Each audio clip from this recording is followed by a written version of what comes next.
Good morning.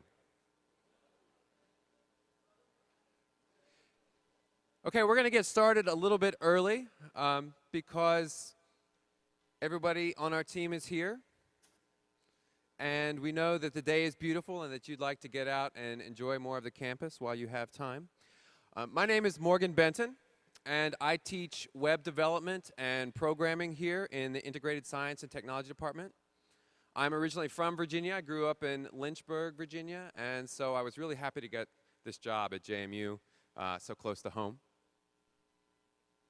It's my job to introduce our program today, and we're going to be talking about STEM programs at JMU. Now, before we do that, I want to make sure that you all understand what STEM stands for. STEM is an acronym that stands for Science, Technology, Engineering, and Mathematics.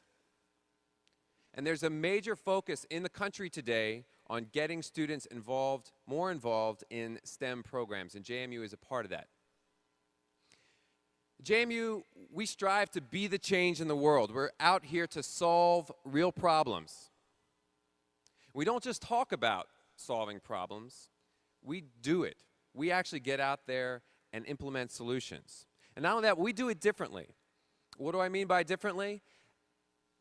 As an undergraduate here at JMU, you are going to get practical, hands-on, real-world experiences that you would not get at most other undergrad universities. And that's because we really focus on our undergrads. And from day one, you can jump in and be involved with lots of projects, and you're going to see a lot of that. My colleagues over here are going to show you firsthand what it's like to be a student here. But before they do, I want to get you guys acquainted with the theme of our talk today, which is sustainability. Now, earlier, Dr. Rose, President Rose, came out here and he talked to you about changes and innovations in science and technology that have happened in the past and that continue to happen now and are going to happen on into the future. And he talked about how we need to have a focus that looks out 5 years, 10 years, 20 years, 50 years. Think about the impacts of the things that we are creating, the things that we're discovering on our world. And we need to focus on making those things sustainable. So I'm going to give you a short example here that I hope that everyone can relate to. Now, in 2006, the average automobile in the United States got 22.4 miles to the gallon. Right? I can see everybody thinking about, say, well, how many miles a gallon does my car get? Okay. 22.4 miles to the gallon. Last week on the East Coast, in the Mid-Atlantic region, the average price of gasoline, as I'm sure you're painfully aware, was $3.27.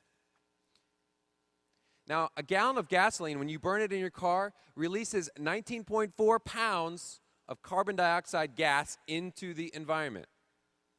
There are about 1,000 families here today at the Choices event. Right? About 700 of the families are here from in-state and about 300 from out-of-state. So that means if you came from a, sort of average place in Virginia, say Richmond, which is about 130 miles away, right? If you came from out-of-state, say around the Philadelphia area, you've come 270 miles to get here today.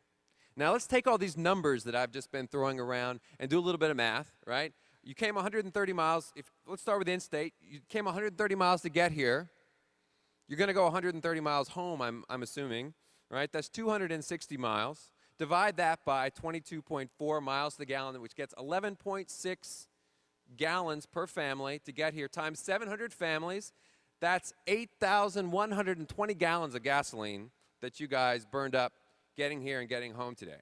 Do the same math for out-of-staters, and you get 7,230 gallons.